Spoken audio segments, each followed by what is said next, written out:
Hey y'all, hey, this is Anne Marie and welcome to a eve of Christmas Eve midweek musing. It's really not midweek, it's Tuesday, but since tomorrow's Christmas Eve and I'm not planning to do any social media from Christmas Eve, I'm not planning to do any social media from Christmas Eve until maybe Saturday. I thought I'd talk to you guys a little bit today. And I have a lot of things on my mind, so I'm just going to ramble a little bit and you guys can tell me what you think in the comments. So some of you may have seen or heard about Nicki Minaj showing up at the Turning Point convention. And I actually just dropped a very quick video on my AntiHR channel with my initial thoughts about it because I'll be honest, I'm still 360 degrees hot and disgusted. But that situation got me thinking about something else.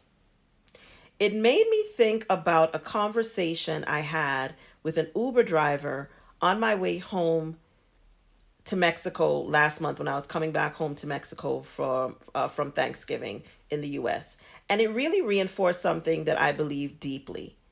I think a lot of Black immigrants fundamentally do not understand certain realities about the United States of America. And tied to that misunderstanding is a very strong desire for white proximity. And that desire is extremely problematic for so many reasons. Let's talk a little bit about travel versus living in the US, because this got me thinking about how different my interactions are with people inside their own countries versus how some of them show up when they immigrate to the United States and are living there as green card holders, residents, naturalized citizens, whatever. For example, I've been to Senegal. I really loved it. I love the people. The food was out of this world. I had a genuinely good experience there. But as I was saying, I was talking to this Uber driver, and he happened to be from Senegal. He's a naturalized citizen. And as the conversation went on, a lot of what he was saying sounded a lot like it came straight out of Fox News or similar media, right? Even though he claimed to be critical of the current occupant of the White House and his minions, there was a disconnect in the conversation we were having. So I'm in the car. The driver starts talking to me and he tells me he's from Senegal. He's getting ready to head back there very soon. He's retired. And he told me how every winter he leaves the US and he spends a few months back home. And he's done this for years. And I thought that's pretty cool. He escapes the cold weather and he goes home. And what a lovely place to be able to visit. But while he was talking, I remember thinking to myself, I really hope he's paying attention to what's going on in the country. And I hope he doesn't have any problems coming back because, the laws right now don't seem to care whether people are residents, citizens, what. And that's, where a lot of this is headed. It might not matter now it may soon not matter whether you're a citizen or not in terms of how they treat you when you return if you have black or brown skin. Because they don't really seem to care if you're a citizen, they care what you look like. And if you travel internationally, especially as a Black person, you already should understand that citizenship on paper does not always equal safety in practice. So in the course of my conversation with the Uber driver, of course, politics came up. I certainly didn't bring it up. He did. And at one point, as he's talking about the situation in the country, I asked him a very direct question because he was talking about the ICE raids and all the things that were happening. And I asked him, do you think these terrible things you're talking about would be happening if Kamala Harris had been elected president? And he paused, but he couldn't bring himself to say no. Instead, he immediately pivoted to criticizing Kamala Harris's record when she was Attorney General in California, which had absolutely nothing to do with anything. And then he began criticizing President Obama. It was very strange because there was no logical through line, just talking points that he was spouting out. And I pointed that out to him. And I asked him the question again, but he just couldn't answer it directly. That's when it really hit me how much misogyny was wrapped up in what he was saying. You might be wondering how President Obama came up. Well, he made the point of telling me how many people President Obama had deported during his 2 terms in the White House. And I pointed out to him that every administration deports people if they are not in the country legally, and that every country that I can think of in the world has immigration rules that people have to follow. And I also said to him, if President Obama had not deported people, what do you think they would have been saying about him. But the reality is that during President Obama's 2 terms in office, people weren't being disappeared off the street by masked men. People's children weren't being taken from separated from them. People were not being sent to foreign countries and disappeared where nobody in their family knew where they were. And I asked him if he could at least admit that that was true. And he had a really hard time even in making that admission that that was true. And I refused to let him off the hook about the Kamala thing, so I came back around and I asked him again, do you really believe that what you are seeing in terms of people being kidnapped off the streets of the United States of America would be happening if Kamala Harris had been elected president? And he really did not want to answer the question. And I told him this is a simple yes or no question. And he couldn't bring himself to answer it. Instead, he kept trying to tell me about all the other things that were wrong with her regarding her record in California, a lot of which is BS. And I finally told him that it was very clear to me that the primary problem that he had with her was not her fitness for office, but the fact that she was a woman. And here's something we don't talk about honestly enough. A lot of people from other countries come from deeply conservative, deeply religious, and deeply misogynistic cultures. Christianity was used to colonize much of Africa, and that legacy is still very much alive. A lot of people on the continent are obsessed with white Jesus, and that's their business. But along with that comes extreme homophobia, deep misogyny, rigid beliefs about women's roles and their place in society. And a lot of people get pulled into right-wing conservative ideology, not because they understand American politics, but because they hate gay people. They believe women should be at home barefoot and pregnant with their mouths shut. And culturally, in many places, especially on the continent, that is the belief. That is the belief system. And I'm not making this up. It's just a fact. And I'm not saying this applies everywhere on the continent, but it does apply in many places. And I know this from my interactions across different countries because I say what I mean and I mean what I say everywhere I go. And many men I've interacted with have been taken aback by that fact.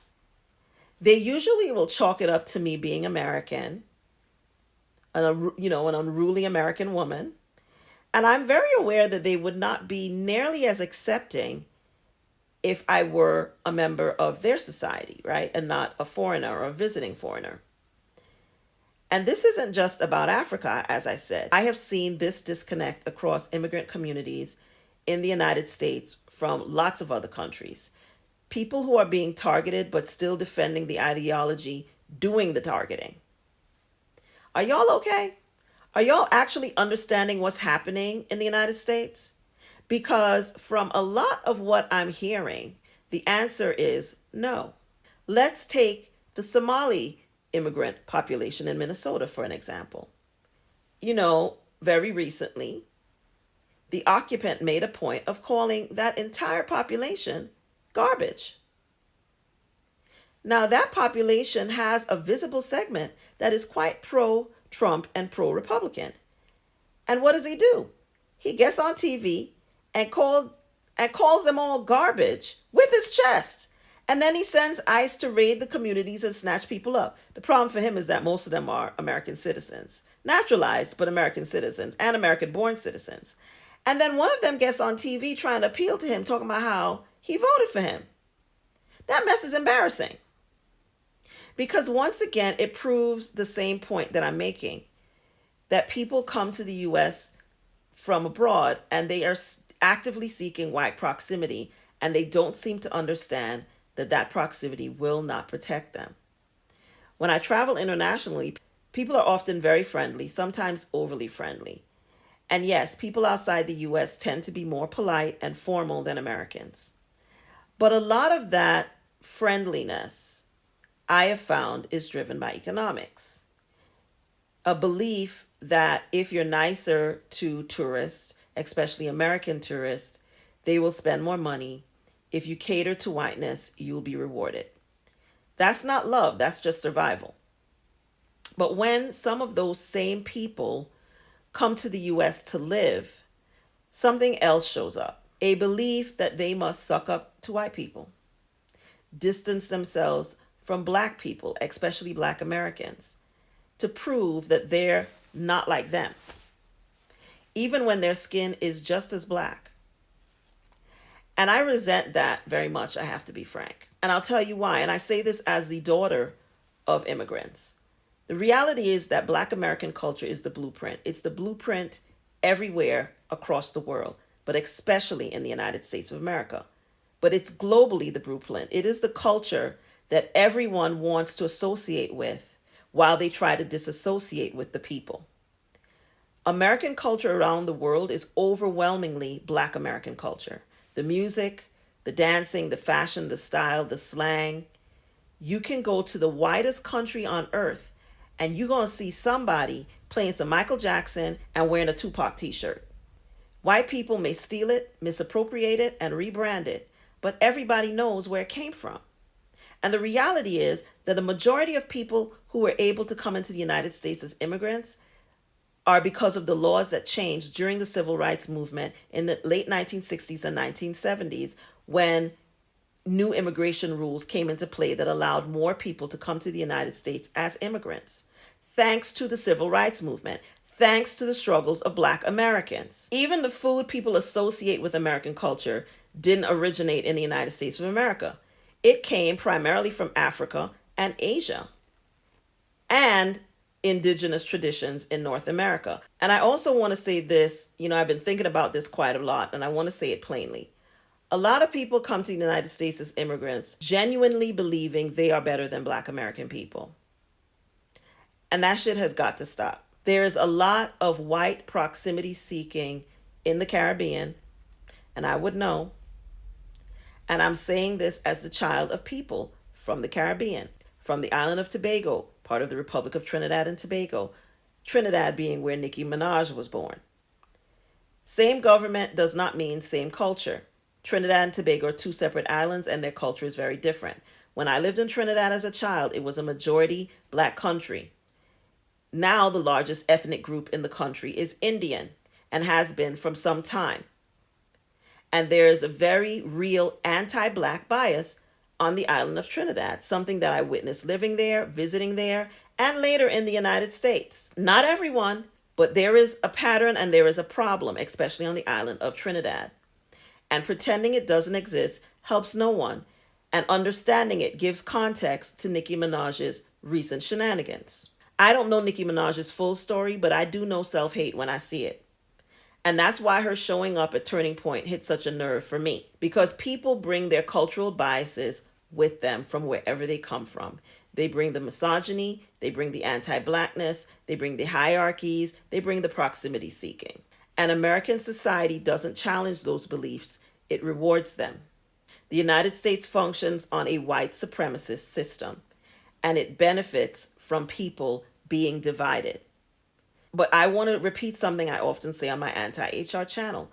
White proximity will not protect you and it will not save you.